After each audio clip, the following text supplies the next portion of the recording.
గ్రంథం గురుమిత్ర డాన్యువాన్ 4వ పాఠం. చావు అన్నది ఒక సలహాదారు. బుధవారం 25 జనవరి 1961 సంవత్సరం. పియూట్ గురించి ఏదో ఒకరోజు మీరు నాకు బోధించగలరా? నేను అడిగాను. ఇది కార్లోస్ క్యాస్టనడా డాన్యువాన్ గురువుగారిని అడిగిన ప్రశ్న. పియూట్ అంటే ఒక మొక్క గురించి. ఇంతకు ముందులాగానే డాన్యువాన్ నాకు సమాధానం చెప్పలేదు. నేనొక పిచ్చివాడిలాగా డాన్యువాన్ మామూలుగా నా వైపు చూశాడు. ఇంతకుముందు చాలాసార్లు చాలా సాధారణ సంభాషణలో నేను డాన్యువాన్ దగ్గర ఈ విషయాన్ని లేవనెత్తాను. అయితే ప్రతిసారి డాన్యువాన్ చికాకుగా మొహం పెట్టి తల అడ్డంగా ఊపుతాడు. అది నిశ్చయాత్మక లేదా ప్రతికూల సంజ్ఞ కాదు. బహుశా అది నిరాశ మరి నమ్మలేనటువంటి సంజ్ఞ. డాన్యువాన్ హఠాత్తుగా పైకి లేచాడు. అతనింటి ముందున్న స్థలంలో మేము కూర్చుని ఉన్నాం. అతన్ని అనుసరించటం అనేటువంటి ఆహ్వానంలాగా దాదాపుగా కనిపించినట్లుగా డాన్యువాన్ తలతో సైగ చేశాడు. దక్షిణం దిశలో మేము ఎడారి పొదల్లోకి వెళ్ళాం. నేను నా యొక్క వ్యక్తిగత చరిత్ర మరి స్వీయ ప్రాముఖ్యతకు సంబంధించిన నా అప్రయోజకత్వం యొక్క ఎరుకతో ఉండమని మేము నడుస్తున్నంతసేపు డాన్యువాన్ పదే పదే పేర్కొన్నాడు. నీ స్నేహితులు ఉన్నట్లుండి నా వైపు తిరిగి డాన్యువాన్ అన్నాడు. నీ స్నేహితులు ఉన్నట్లుండి నా వైపు తిరిగి డాన్యువాన్ అన్నాడు. ఎవరికైతే చాలా కాలం నుంచి నువ్వు తెలుసు, ఖచ్చితంగా నువ్వు వాళ్ళని చాలా త్వరగా వదిలేయాలి. డాన్యువాన్ పిచ్చోడు. మరి డాన్యువాన్ ఒత్తిడి చేస్తున్న మూర్ఖమైనది అని నేను అనుకున్నాను, కానీ నేనేమీ మాట్లాడలేదు. డాన్యువాన్ నా వైపు చూసి నవ్వటం మొదలుపెట్టాడు. చాలా దూరం నడిచాక మేము ఆగాం. నేను కూర్చోబోయాను, కానీ 20 గజాల అవతలికి వెళ్ళి పెద్దగా మరి స్పష్టమైన గొంతుతో మొక్కల జట్లతో మాట్లాడమని అతను నాతో చెప్పాడు. నాకు ఒక్కసారి నిశ్చత్వ మరి దిగులు అనిపించింది. డాన్యువాన్ అడుగుతున్నవి నేను భరించటానికి వీలు లేకుండా ఉన్నాయి. అయితే నేను మొక్కలతో మాట్లాడలేను, ఎందుకంటే అది నాకు హాస్యాస్పదంగా అనిపిస్తుందని నేను డాన్యువాన్కి ఇంకొకసారి చెప్పాను. స్వీయ ప్రాముఖ్యతకు సంబంధించిన నా భావన చాలా లోతుగా ఉంది అన్నది మాత్రమే డాన్యువాన్ వ్యాఖ్య. చూడడానికి డాన్యువాన్ హఠాత్తుగా ఒక నిర్ణయం తీసుకున్నట్టున్నాడు. అయితే నేను దాని గురించి సహజంగా మరి మామూలుగా అయ్యేంత వరకు నేను మొక్కలతో మాట్లాడటానికి ప్రయత్నించకూడదని చెప్పాడు. నువ్వు వాటి గురించి నేర్చుకోవాలనుకుంటున్నావు, అయితే అయినప్పటికీ నువ్వు దాని గురించి ఎటువంటి పని చేయకూడదు అనుకుంటున్నావు ఆరోపిస్తున్నట్లు డాన్యువాన్ అన్నాడు. నువ్వు ఏం చేయాలని ప్రయత్నిస్తున్నావు? ప్రశ్నించాడు. నా వివరణ ఏంటంటే, నాకు మొక్కలకు సంబంధించిన ఉపయోగాల గురించి యథార్థమైన సమాచారం కావాలని, అందుకు కారణంగానే నాకు సమాచారం అందించేవాడిగా ఉండమని డాన్యువాన్ కోరానన్నాను. మీరు డబ్బులు తీసుకోవాలి నేనన్నాను. ఈ దారిలో మన ఇద్దరికీ బాగుంటుంది. మీరు నా గురించి పని చేస్తున్నారు, మరి నేను మీకు కూలి చెల్లిస్తున్నాను. కనుక నాకేం కావాలో అది నేను మిమ్మల్ని అడగొచ్చు. దాని గురించి మీరేమంటారు? ప్రశ్నించాను. తిరస్కార భావంతో డాన్యువాన్ నా వైపు చూసి గొప్ప వేగంతో వెనక్కి లాగటం ద్వారా డాన్యువాన్ నాలుకని మరియు క్రింది పెదాన్ని ఆడిస్తూ నోటితో చికాకు పరిచే శబ్దం ఒకటి చేశాడు. దాని గురించి అదే నేను ఆలోచిస్తున్నది. నా ముఖంపై ఉన్న అత్యంత ఆశ్చర్యకర చూపు వైపు చూస్తూ వెర్రిగా నవ్వుతూ అతను అన్నాడు. నేను చాలా సులభంగా పోటీ పడగలిగేటువంటి మనిషి కాదు. డాన్యువాన్ అన్నది ఖచ్చితం. ఆ వయసులో ఉన్నప్పటికీ డాన్యువాన్ ఉత్తేజభరితంగా మరి నమ్మలేనంత బలంగా ఉన్నాడు. నాకు ఒకానొక భావన ఉండుండేది. ఏమనంటే, చాలా ముసలిగా ఉండటం వలన డాన్యువాన్ ఖచ్చితమైన సమాచారం అందించేవాడిగా సరిపోతాడని. ముసలి వాళ్ళు సమాచారం అందించే వాళ్ళుగా సరిగ్గా సరిపోతారు, ఎందుకంటే మాట్లాడటానికి తప్పితే ఇంకా ఏ పని చేయటానికైనా వాళ్ళు చాలా బలహీనంగా ఉంటారు అని నేను నమ్మేటట్టుగా చేశారు. ఇంకోవైపు డాన్యువాన్ వేరే విషయం. అతను సంభాళించటానికి వీలు కాని మరి ప్రమాదకారి అని నేను అనుకున్నాను. మమ్మల్ని మరొకరికి పరిచయం చేసిన నా స్నేహితుడు చెప్పింది నిజమే. అతను ఒక అసాధారణ ముసలి భారతీయుడు. నా స్నేహితుడు చెప్పినట్లుగా చాలా సమయాలు అతను మైండ్ దుబ్బి ఉండనప్పటికీ డాన్ యువాన్ చాలా దారుణమైనవాడు. డాన్ యువాన్ పిచ్చివాడు. ఇంతకుముందు నేను అనుభవించినట్లుగా తిరిగి నాకు భయంకరమైన సందేహం మరి దిగులు అనిపించింది. నేను దాన్ని అధిగమించాను అనుకున్నాను. అతన్ని తిరిగి మళ్ళీ కలవాలని నన్ను నేను ఒప్పించుకోవటానికి నాకు ఎటువంటి ఇబ్బంది లేదు. ఏమైనప్పటికీ అతనితో పాటు ఉండటాన్ని నేను ఇష్టపడతాను అన్నది నేను ఎప్పుడైతే గ్రహించానో, బహుశా నా అంతట నేను కొంచెం పిచ్చిగా ఉన్నానన్న ఆలోచన నా మైండ్లో అల్లుకుపోయింది. స్వీయ ప్రాముఖ్యతకు సంబంధించిన నా భావన అన్నది నాకు అడ్డంకి అన్న డాన్ యువాన్ ఆలోచన వాస్తవంగా నాపై ప్రభావం చూపించింది. కానీ అదంతా కూడా స్పష్టంగా నాపై ఒక మేధో సంబంధమైన వ్యాయామం మాత్రమే. ఏ క్షణమైతే డాన్ యువాన్ యొక్క విచిత్రమైన ప్రవర్తనను ఎదుర్కొన్నానో అప్పటి నుండి నాకు దిగులు అనిపించడం మొదలయ్యి నేను వెళ్ళిపోవాలనుకున్నాను. మన ఇద్దరం చాలా వేరు అయితే మనిద్దరం కలిసి ప్రయాణించే అవకాశం లేదు అని నేను నమ్మాను అని నేను అన్నాను. మనలో ఒకరు మారాలి. నేల వైపు తదేకంగా చూస్తూ డాన్ యువాన్ అన్నాడు. అయితే ఎవరన్నది నీకు తెలుసు. డాన్ యువాన్ మెక్సికన్ జానపద పాటను హమ్ చేయటం మొదలుపెట్టాడు. తరువాత ఉన్నట్లుండి డాన్ యువాన్ తలపైకెత్తి నా వైపు చూశాడు. నా వైపు చూపాడు. డాన్ యువాన్ కళ్ళు తీవ్రంగా మరి మండుతూ ఉన్నాయి. నేను తల అవతలకి తిప్పి నా కళ్ళను మూసుకుందామనుకున్నాను. కానీ చాలా ఆశ్చర్యకరంగా నేను నా కళ్ళని అవతలకి తిప్పుకోలేకపోయాను. అతని కళ్ళలో నేనేం చూశానో చెప్పమని డాన్ యువాన్ నన్ను అడిగాడు. నేనేం చూడలేదని చెప్పాను.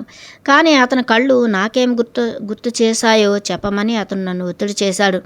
అతని కళ్ళు నాకు గుర్తు చేసిన ఒకే ఒక్క విషయం ఏంటంటే నా ఇబ్బంది. అయితే ఆ రకంగా అతను నా వైపు చూడటం అన్నది చాలా అసౌకర్యానికి గురి చేసిందని డాన్ యువాన్కి అర్థమయ్యేటట్టు చేయటానికి కష్టపడ్డాను. డాన్ యువాన్ చూడటం ఆపలేదు. డాన్ యువాన్ స్థిరమైన చూపు నుంచాడు.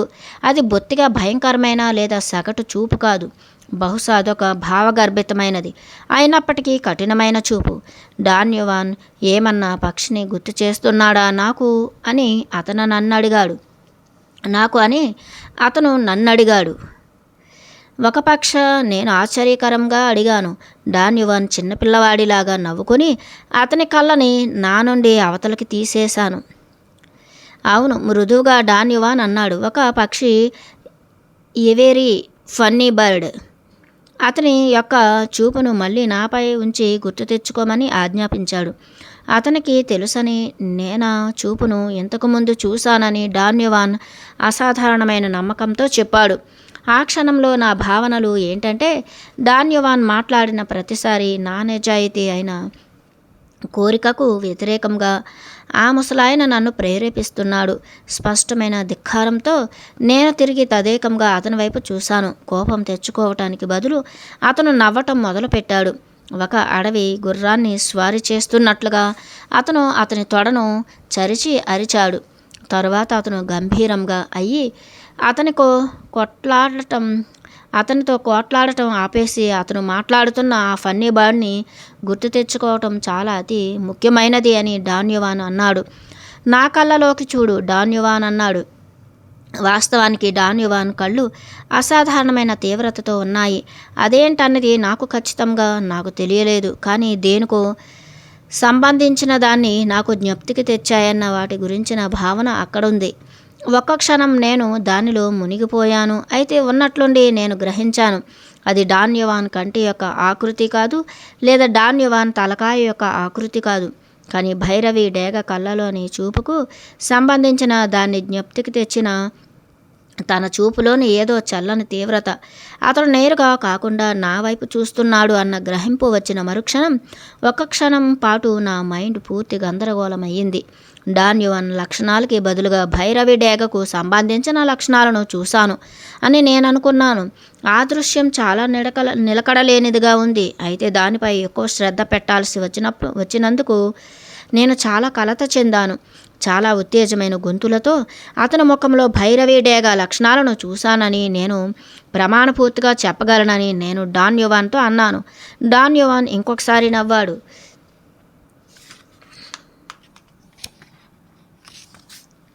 భైరవీ డ్యాగ యొక్క కళ్ళలోని చూపును నేను చూశాను. నేను చిన్నపిల్లాడిలా ఉన్నప్పుడు నేను వాటిని వేలాడుతుండేవాడిని. అయితే మా తాతయ్య అభిప్రాయం ప్రకారం నేను మంచిగా వేలాడుతాను. ఆయనకి లెగహార్న్ కోళ్ల ఫారం ఉండేది. అయితే ఆయన వ్యాపారానికి భైరవీ డ్యాగులు ప్రమాదంగా ఉండేవి. వాటిని పిస్తోలుతో కాల్చడం అన్నది ప్రయోజనాత్మకమైనదే కాదు, సరైనది కూడా. చాలా ఏళ్లపాటు వాటి కళ్ళు యొక్క తీవ్రత నన్ను వెంటాడాయని ఆ క్షణం వరకు నేను మర్చిపోయాను. అది గతంలో చాలా కాలం క్రితం జరగటం కారణంగా నేను దానికి సంబంధించిన జ్ఞాపకాన్ని కోల్పోయాను అనుకున్నాను. నేను భైరవీ డేగల్ని వేటాడేవాడిని, నేను చెప్పాను. నాకు తెలుసు. వాస్తవమైన విషయంలో డాన్ యువాన్ సమాధానమిచ్చాడు. డాన్ యువాన్ స్వరం ఎంత ఖచ్చితత్వంతో ఉందంటే నేను నవ్వటం మొదలుపెట్టాను. డాన్ యువాన్ అసంగతమైన వ్యక్తి అని నేను అనుకున్నాను. నేను భైరవీ డేగల్ని వేటాడటం డాన్ యువాన్కి తెలిసినట్టుగా డాన్ యువాన్ పైత్యంతో మాట్లాడాడు. డాన్ యువాన్ అంటే చాలా ఎక్కువ ఏహ్యభావం కలిగింది నాకు. నీకు అంత ఎక్కువ కోపం ఎందుకు వస్తుంది? నిజంగా పట్టించుకున్న స్వరంతో డాన్ యువాన్ అడిగాడు. ఎందుకో నాకు తెలియదు. చాలా అసాధారణ పద్ధతిలో డాన్ యువాన్ నన్ను సమగ్ర పరిశోధన చేయటం మొదలుపెట్టాడు. మళ్ళీ డాన్ యువాన్ వైపు చూసి, డాన్ యువాన్ నాకు గుర్తు తెచ్చిన వెరీ ఫన్నీ బర్డ్ గురించి డాన్ యువాన్కి చెప్పమన్నాడు. నేను తడబడి ధిక్కార భావంతో దాని గురించి మాట్లాడుకోవటానికి అక్కడేమీ లేదని చెప్పాను. తర్వాత నేను భైరవీ డేగల్ని వేటాడుతుండేవాడిని అని అతనికి తెలుసని అతను ఎందుకు చెప్పాడో డాన్ యువాన్ని అడగాలని నన్ను నేను ఒత్తిడి చేయబడ్డాను. నాకు సమాధానం చెప్పడానికి బదులు తిరిగి మళ్ళీ నా ప్రవర్తనపై వ్యాఖ్యలు చేశాడు. ఎప్పుడు బయటకు వద్దామా అని సిద్ధంగా ఉండి వెంటనే వచ్చే నియంత్రించుకోలేని కోపిష్ట స్థితికి సంబంధించిన సామర్థ్యం కలిగిన హింసాత్మకమైన వ్యక్తినని అతను అన్నాడు. అది నిజం కాదని నేను నిరసించాను. బహుశా నేను అనుకూలమైన వాడిని మరియు తేలికగా తీసుకునే స్వభావం కలిగిన వాడిని అని నాపై నాకు అటువంటి ఆలోచన ఎప్పుడూ ఉంది. డాన్ యువాన్ యొక్క ఊహించని పదాలతో మరి చర్యలతో నేను నియంత్రణలో లేకుండా నన్ను ఒత్తిడి చేయటం డాన్ యువాన్ తప్పిదము అని నేను చెప్పాను. ఎందుకు అంత కోపం? అతను అడిగాడు. నా భావాలు మరియు ప్రతిస్పందనలకు సంబంధించి చాలా జాగ్రత్తగా ఆలోచించాను. వాస్తవంగా అతనిపై నేను కోపం తెచ్చుకోవాల్సిన అవసరం నాకు లేదు. నేను డాన్ యువాన్ కళ్ళలోకి చూసి ఆ వింత డేగ గురించి డాన్ యువాన్కి చెప్పమని డాన్ యువాన్ మళ్ళీ నన్ను ఒత్తిడి చేశాడు. డాన్ యువాన్ మాటల్ని మార్చుకున్నాడు. ఇంతకు ముందు డాన్ యువాన్ చెప్పింది ఏ వెరీ ఫన్నీ బర్డ్ అని, తరువాత అతను దాన్ని వింతడేగా అనే మాటను ప్రత్యామ్నాయంగా వాడాడు. ఆ మాటల్లో మార్పు అంతా కలిసి నా మూడ్లో మార్పును తెచ్చింది. నేను ఉన్నట్లుండి విచారంగా తయారయ్యాను. 2 చీలికలుగా అయ్యే వరకు డాన్ యువాన్ కళ్ళను చాలా దగ్గరగా ముడిచి చాలా నాటకీయమైన గొంతుతో డాన్ యువాన్ ఒక చాలా వింతైన డేగను చూస్తున్నాడు అన్నాడు. దాన్ని అతని ముందు నిజంగా చూస్తున్నట్లుగా అతను ఆ మాటను 3 సార్లు చెప్పాడు. అది నీకు గుర్తుందా? అతను అడిగాడు. అట్లాంటిది ఏదీ నాకు గుర్తులేదు. ఆ భైరవీ డేగ గురించి అంత వింత ఏముంది? నేను అడిగాను. ఆ విషయం నువ్వే నాకు చెప్పాలి, డాన్ యువాన్ సమాధానం చెప్పాడు. డాన్ యువాన్ దేన్ని సూచిస్తున్నాడో తెలిసే ఎటువంటి దారి నాకు లేదు కనుక నేను ఏమీ చెప్పలేను అని నేను నొక్కి చెప్పాను. నాతో పోరాడకు, డాన్ యువాన్ అన్నాడు. నీ మందకొడితనంతో పోరాడి గుర్తు తెచ్చుకో. డాన్ యువాన్ అన్నదాన్ని గుర్తు తెచ్చుకోవటానికి నేను సీరియస్గా ప్రయత్నించాను. నేను ఎంత గుర్తు తెచ్చుకోవడానికి ప్రయత్నించినా అది నాకు స్ఫురించలేదు. చాలా పక్షుల్ని నువ్వు చూసినప్పటికీ ఒకానొక సమయం ఉంది నాకు సూచిస్తున్నట్లుగా డాన్ యువాన్ అన్నాడు. చిన్నపిల్లాడిలా ఉన్నప్పుడు నేను ఫారం దగ్గర ఉండి 100ల కొద్దీ పక్షుల్ని వేటాడానని అతనితో చెప్పాను. అట్లా అయితే నేను వేటాడిన అన్ని ఫన్నీ బర్డ్లను గుర్తు తెచ్చుకోవటంలో నాకు ఎటువంటి కష్టం లేదని అతను అన్నాడు. డాన్ యువాన్ ఏదో నాకు చివరి సూచనని ఇస్తున్నట్టుగా డాన్ యువాన్ కళ్ళలో ప్రశ్నతో డాన్ యువాన్ నా వైపు చూశాడు. నేను చాలా పక్షులను వేటాడాను నేను అన్నాను. వాటిలో దేన్ని నేను గుర్తు తెచ్చుకోలేను. ఈ పక్షి చాలా ప్రత్యేకమైనది. దాదాపు గుసగుసగా డాన్ యువాన్ సమాధానమిచ్చాడు. ఈ పక్షి భైరవీ డేగ. డాన్యువాన్ దేని గురించి మాట్లాడుతున్నాడో కనిపెట్టాలని నేను మళ్ళీ ఆలోచించటంలో మునిగిపోయాను. డాన్యువాన్ ఏమన్నా నన్ను ఆట పట్టిస్తున్నాడా? డాన్యువాన్ సీరియస్గానే చెబుతున్నాడా? చాలాసేపు విరామం తర్వాత నన్ను గుర్తు తెచ్చుకోమని డాన్యువాన్ మళ్ళీ కోరాడు. డాన్యువాన్ ఆటను ముగించటానికి నేను ప్రయత్నించటం ఉపయోగం లేనిదని నేను భావించాను. నేను చేయగలిగిన ఒకే ఒక పనేంటంటే డాన్యువాన్తో పాటు కలిసిపోవటమే. మీరు మాట్లాడుతున్నది నేను వేటాడిన డేగ గురించా? నేను అడిగాను. అవును, మూసుకున్న కళ్ళతో డాన్యువాన్ను గుసగుసగా అన్నాడు. అయితే ఇది నేను చిన్నపిల్లాడిగా ఉన్నప్పుడు జరిగిందా? అవును. కానీ ఆ డేగను ఇప్పుడు ఇక్కడ మీ కళ్ళ ముందు చూస్తున్నారని చెప్పారు. నేను చెప్పాను, నాతో మీరు ఏం చేయటానికి ప్రయత్నిస్తున్నారు? నీకు నువ్వు గుర్తు తెచ్చుకోవడానికి నేను ప్రయత్నిస్తున్నాను. ఏంటి? దయచేసి చెప్పండి. కాంతిలాగా ఒక డేగ వేగంగా కదులుతోంది. నా వైపు నా కళ్ళలోకి చూస్తూ అతనన్నాడు. నా గుండె ఆగిపోయిందన్న భావన కలిగింది నాకు. ఇప్పుడు నా వైపు చూడు, డాన్యువాన్ అన్నాడు. కానీ నేను చూడలేదు. డాన్యువాన్ గొంతు ఒక సొమ్మసిల్లే ధ్వనిలా వినిపించింది. మొత్తంగా ఏదో అద్భుతమైన జ్ఞాపకం నన్ను తీసుకెళ్ళిపోయింది. తెల్ల భైరవి డేగ. వయస్సులో ఉన్న లెగ్ హార్న్ చికెన్లకు సంబంధించిన సంఖ్యను లెక్కపెట్టిన తర్వాత కోపంతో మా తాతయ్య భగ్గుమనటంతో అదంతా మొదలయ్యింది. స్థిరంగా మరియు కలవరపరిచేటట్లుగా అవి మాయమైపోతున్నాయి. ఆయనంతటా ఆయన వ్యక్తిగతంగా ఏర్పాటు చేసుకుని ఖచ్చితమైన జాగరణ చేసి రోజుల కొద్దీ శ్రద్ధగా పహారా కాసిన తరువాత చివరికి ఒక పెద్ద తెల్లని డేగ దాని కాళ్లతో ఒక చిన్న లెగ్ హార్న్ చికెన్ను తన్నుకుపోవటం చూసాం. ఆ పక్షి అలా వేగంగా దాని దారి దానికి ఖచ్చితంగా తెలిసినదిగా ఉంది.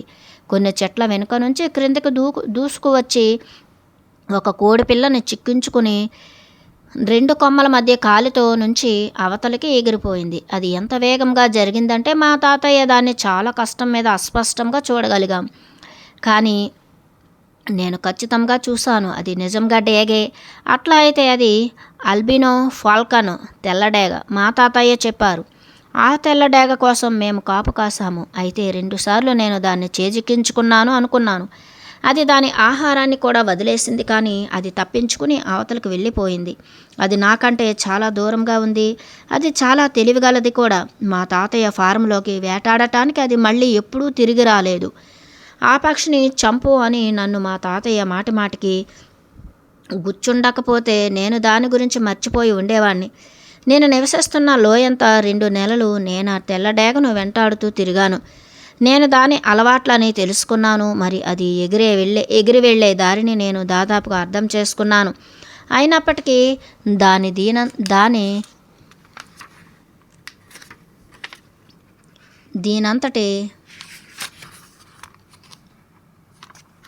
దాని వేగం మరి హఠాత్తుగా అది కనబడుతూ ఉండడం నన్నెప్పుడు భంగపరిచేవి. అది దాని ఆహారాన్ని తీసుకువెళ్ళనివ్వకుండా నిరోధించానని నేను గొప్పలు చెప్పుకోవచ్చు. కానీ బహుశా మేము కలిసిన ప్రతిసారి నేను దాన్ని ఎప్పుడూ చేజిక్కించుకోలేకపోయేవాడిని. 2 నెలల్లో ఆ తెల్లడేగకు వ్యతిరేకంగా నేను విచిత్రమైన పోరాటాన్ని కొనసాగించాను. ఒక్కసారి మాత్రమే నేను దానికి దగ్గరగా వచ్చాను. రోజంతా దాన్ని వెంటాడటం వల్ల నేను అలసిపోయాను. నేను విశ్రాంతి కోసం యూకలిప్టస్ చెట్టు క్రింద కూర్చుని అట్లాగే పడుకుని నిద్రపోయాను. ఉన్నట్లుండి అరిచిన డేగ అరుపుతో నేను మేల్కొన్నాను. ఎటువంటి కదలిక లేకుండా నేను కళ్ళు తెరిచి యూకలిప్టస్ చెట్టు చిటారు కొమ్మపైన ఒక తెల్లని పక్షి నిలిచి ఉండటాన్ని చూశాను. అది ఆ తెల్లని డేగ వేటాడటంలో మునిగిపోయింది. అది ఒక కష్టమైన షాట్ పిస్తోలుతో కాల్చడం అవ్వబోతుంది. నేను నా వీపుపై పడుకున్నాను. అయితే ఆ పక్షి యొక్క వెనుక భాగం నా వైపు ఉంది. అక్కడ ఒకసారి గాలి వీచింది. అయితే నేను ఆ గాలి వీచినప్పుడు వచ్చిన శబ్దాన్ని కప్పిపుచ్చాను. ఆ పక్షి వెనక్కి తిరిగేదాకా లేదా అది ఎగరటం మొదలుపెట్టేదాకా నేను ఎదురు చూడాలనుకున్నాను. అప్పుడైతే నేను దాన్ని మిస్ అవ్వను. కానీ ఆ తెల్లడేగ కదలకుండా అట్లాగే ఉంది. ఇంకా మంచిగా గురి తప్పకుండా ఖచ్చితంగా బుల్లెట్ దానికి తగలాలంటే నేను జరగాల్సిన అవసరం ఉంది. అయితే ఆ కదలికకు ఆ డేగ చాలా వేగంగా స్పందిస్తుంది. నా అత్యుత్తమమైన ప్రత్యామ్నాయం ఏంటంటే నేను వేచి ఉండటం. అయితే చాలాసేపు అంతులేని సమయం నేను వేచి ఉన్నాను. బహుశా నన్ను ప్రభావితం చేసింది ఏంటంటే సుదీర్ఘ సమయం ఎదురు చూడటం, లేదా బహుశా అది నేను ఆ పక్షి ఉన్న ఆ స్పాట్కి సంబంధించిన ఒంటరితనం ఉన్నట్టుండి ఉన్నట్టుండి నా వెన్నులో వణుకు అనిపించింది. అయితే ఇంతకు పూర్వం ఎప్పుడూ సంభవించినటువంటి చర్యతో నేను లేచి నిలబడి వెళ్ళిపోయాను. ఆ పక్షి ఎగిరి వెళ్ళిపోయిందో లేదో కూడా నేను కనీసం చూడలేదు. ఆ తెల్లని డేగతో నా యొక్క చివరి చర్యకు నేను ఎటువంటి ప్రాముఖ్యాన్ని ఎప్పుడూ అంటగట్టలేదు. అయినప్పటికీ నేను దాన్ని కాల్చకపోవటం అన్నది భయంకరమైన వింత. ఇంతకుముందు నేను డజన్ల కొద్దీ డేగల్ని కాల్చాను. నేను పెరిగిన ఫారంలో పక్షుల్ని కాల్చడం లేదా ఎటువంటి జంతువునైనా వేటాడటం అన్నది చాలా మామూలు విషయం. నేను ఆ తెల్ల డేగకు సంబంధించిన కథ చెప్పినప్పుడు డాన్ యువాన్ చాలా శ్రద్ధగా విన్నాడు. మీకు ఆ తెల్ల డేగ గురించి ఎట్లా తెలుసు?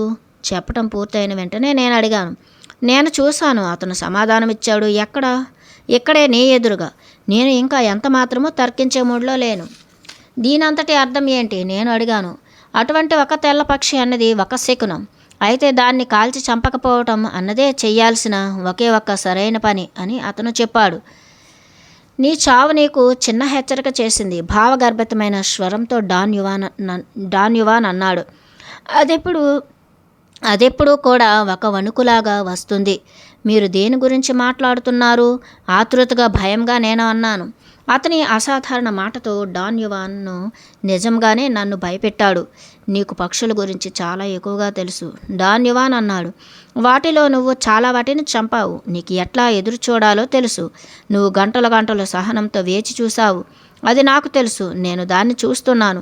డాన్ యువాన్ మాటలు నాలో గొప్ప కలవరానికి కారణమయ్యాయి.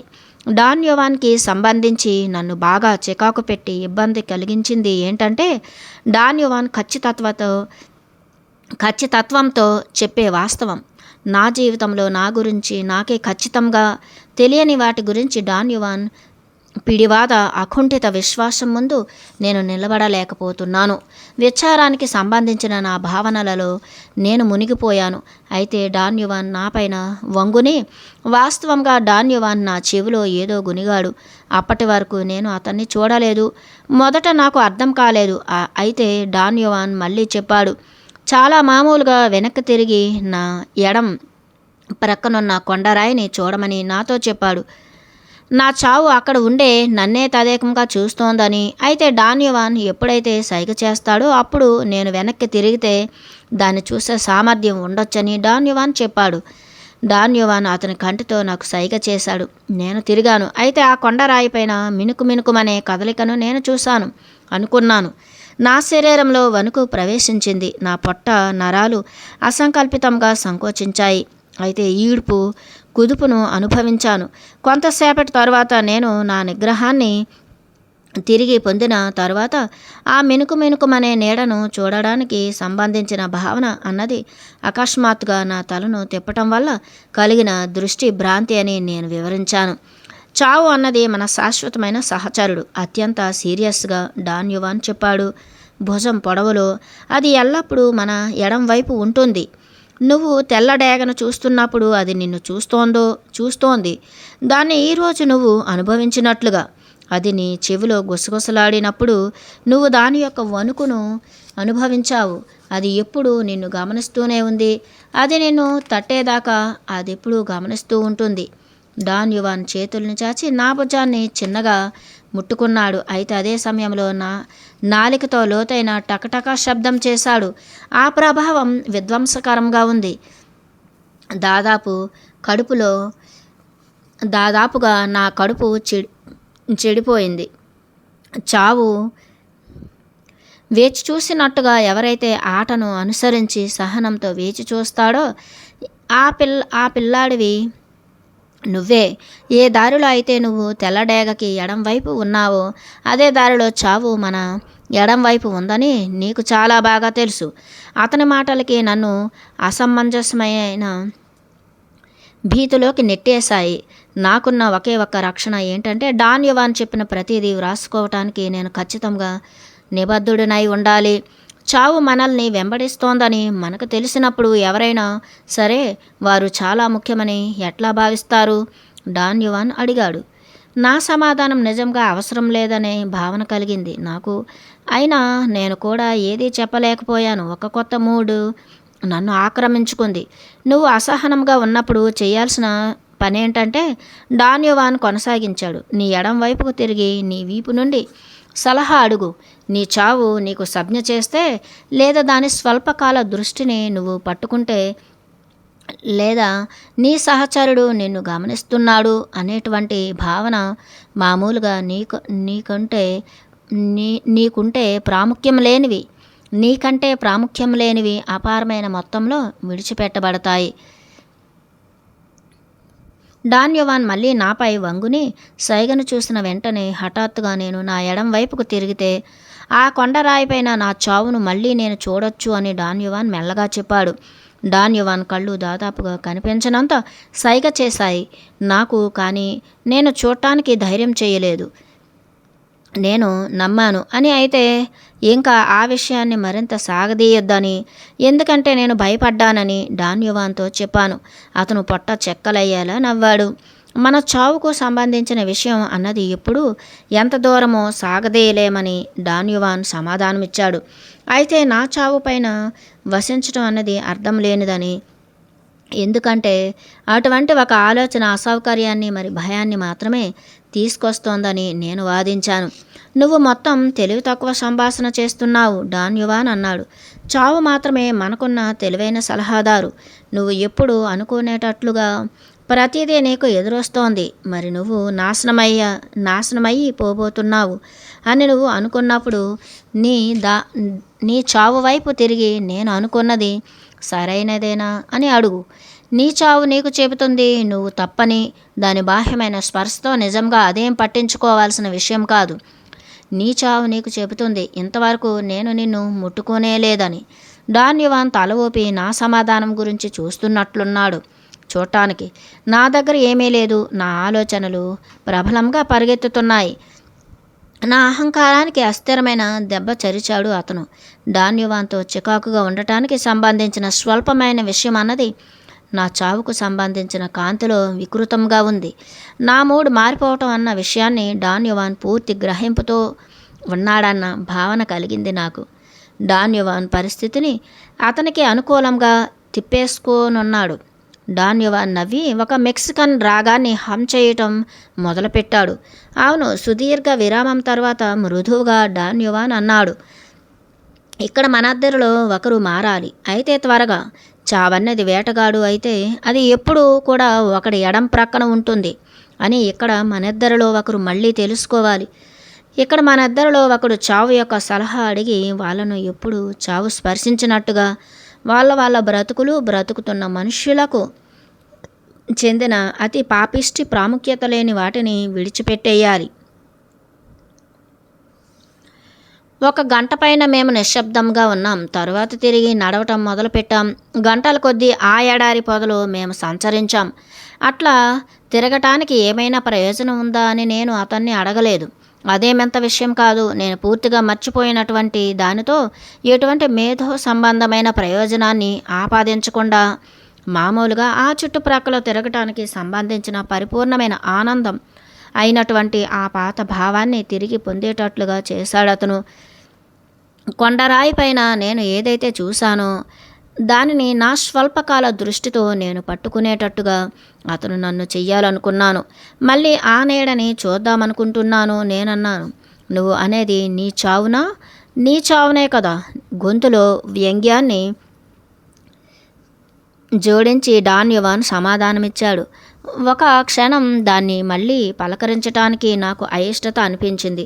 అవును, చివరికి నేను అన్నాను, ఇంకొకసారి మళ్ళీ నా చావును చూడనివ్వండి. ఇప్పుడు కాదు, డాన్ యువాన్ అన్నాను. నువ్వు చాలా మొండిగా ఉన్నావు. మిమ్మల్ని అభ్యర్థిస్తున్నాను. డాన్ యువాన్ నవ్వటం మొదలుపెట్టాడు. అయితే ఏదో కారణం తెలియదు కానీ అతని నవ్వు గతంలో ఉన్నట్టుగా ఇంకా ఎంత మాత్రమూ అసహ్యం పట్టించేదిగా మరి కపటమైనదిగా లేదు. దాని యొక్క స్వరానికి సంబంధించిన విధానంలో లేదా దాని యొక్క బిగ్గర ధ్వనిలో లేదా దాని యొక్క చైతన్యంలో అదేమీ వేరుగా ఉన్నట్టు నేను అనుకోవటం లేదు. కొత్త అంశం ఏంటంటే నా మూడ్. నా మరణం ఆసన్నం అవ్వటానికి సంబంధించిన దృష్టిలో భయాలు మరి చికాకులు అన్నవి అర్థం లేనివి. అయితే మొక్కలతో మాట్లాడనివ్వండి నన్ను, నేను అన్నాను. డాన్యువాన్ పెద్ద పెట్టున నవ్వాడు. ఇప్పుడు నువ్వు చాలా మంచిగా ఉన్నావు. ఇంకా నవ్వుతూనే అతను అన్నాడు, నువ్వు ఒక అతిశయం నుంచి ఇంకొక అతిశయానికి వెళ్తావు. స్థిరంగా ఉండు. వాటి రహస్యాలను నువ్వు తెలుసుకునేదాకా మొక్కలతో మాట్లాడాల్సిన అవసరం లేదు. అయితే దానికి నీకు చాలా దృఢమైన సంకల్పం కావాలి. కనుక నీ యొక్క మంచి కోరికల్ని కాపాడుకో. నీ చావును కూడా నువ్వు చూడనవసరం లేదు. నీ చుట్టుప్రక్కల దాని యొక్క ఉనికిని నువ్వు అనుభవిస్తే సరిపోతుంది.